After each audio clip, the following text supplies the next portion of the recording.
तो आंखों में सपना लेके जाता है। मैं इस बार वोट डालने जा रहा हूं। मेरा वोट गांव में उजाला लेकर आएगा। मैं वोट डालने जा रहा हूं।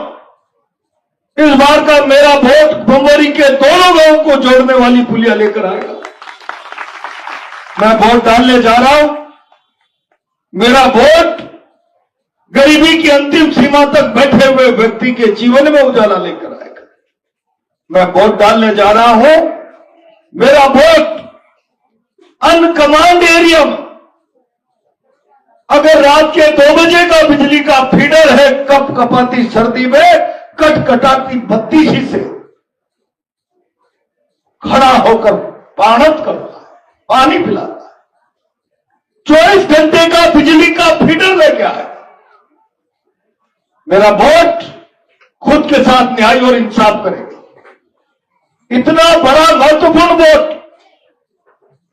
और अभी करण सिंह जी कह रहे थे केवल उस वोट को हिंदू और मुसलमान के आधार पर दे दे।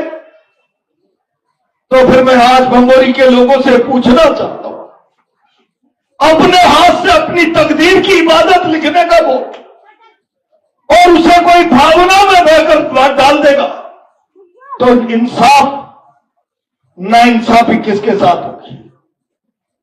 आपके वोट से खुद के साथ नाइंसाफी ना हो, इसलिए गंभीरता पूर्वक विचार करके वोट डालने की आवश्यकता है।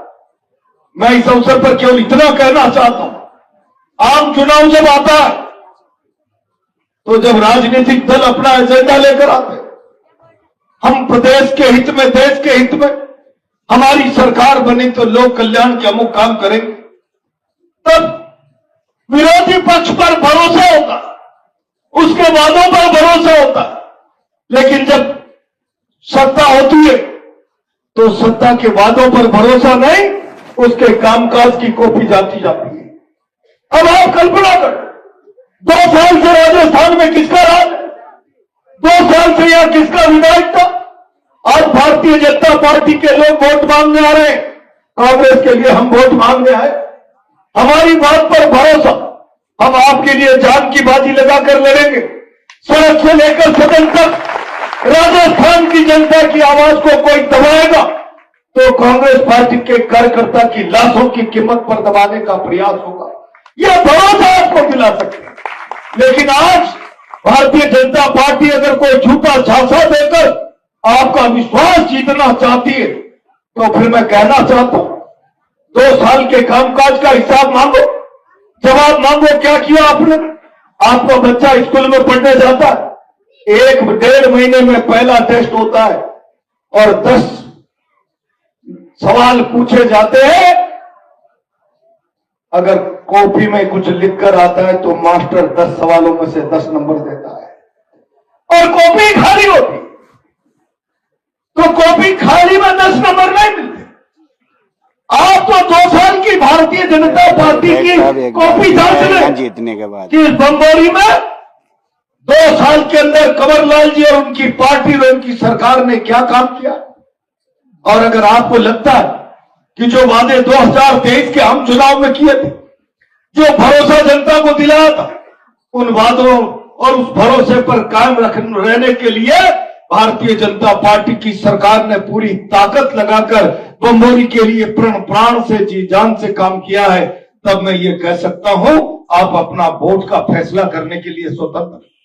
लेकिन आपको लगता कि आपसे कहा था जब 1504 की बदरी पत्थर की ट्रॉली के पैसे 1000 ला देंगे और आज अगर वो 4000 हो रही है तो विश्वास पर छुर्रा मारने वालों का इलाज होना चाहिए।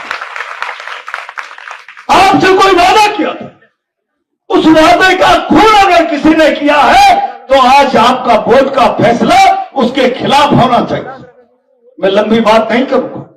कांग्रेस पार्टी में भी भारतीय जनता पार्टी में रहा हूं वर्षों तक, लेकिन मैं जिम्मेदारी के साथ कहना चाहता हूं, मैं जब राजस्थान की विधानसभा में चुनकर गया था तब मैंने गांव से गया, खड़े होकर कहा था सदन कि बहुत हो गया आजादी के 45, 50, 70 साल बाद इस मुल्क के गरीब आदमियों की स्थिति यह है कि आज भी हिंदुस्तान में बीपीएल के सर्वे में 4% बढ़ोतरी फिक्की की एक रिपोर्ट के मुताबिक इसलिए हो जाती है। मैं 360 में जब एमएलए था तब की बात कर रहा हूं कि गांव की गरीब जनता इलाज कराते कराते कर्जदार हो जाती है, मकान बिक जाता है, हानि लग जाते हैं, खेत बिक जाता है और 4% लोग असाध्य बीमारियों का इलाज कराते कराते बीपीएल बन जाते हैं। सरकारों को शर्म आनी चाहिए, इस दिशा में आवश्यक कदम उठाने चाहिए। मैं आज इस मंच से धन्यवाद दूंगा राजस्थान के पूर्व मुख्यमंत्री गहलोत जी को, और जिन्होंने आने के बाद इन हालातों पर चिंतन करके, और मैं कोई जबानी जमा खर्च में भाषण नहीं कर रहा हूं, विधानसभा का बोला हुआ एक एक शब्द रिकॉर्ड पर होता है। मैंने खड़े होकर राजस्थान की विधानसभा में यह कहने का प्रयास किया था, यह सारी प्रजातंत्र की व्यवस्था के चेहरे पर कलंक है कि इस मुल्क में 4% लोग इलाज कराते कराते बीपीएल हो जाए।